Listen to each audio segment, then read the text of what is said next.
Heroes. Mapa Airport,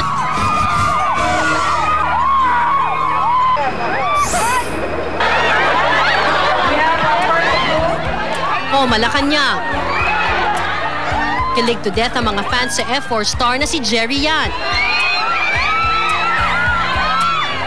Maging ang Pangulong Arroyo, tila nakalimutan ng mga empleyado ng Malacanang nang makita ang bida ng Meteor Garden. Halos maipit siya ng mga fans ni Jerry kaya inilabas na lang ng PSG mula sa ceremonial hall ng palasyo. Nagkagulo rin sa photo op. Kung sa practice maayos silang pumwesto, sa totoong eksena, agawan na sa pwesto sa pagpapalitrato ng mga empleyado, anak ng opisyal at iba pang bisita sa Malacanang. Pansamantala tuloy inilabas si Jerry hanggang bumalik sa kaayusan sa ceremonial hall.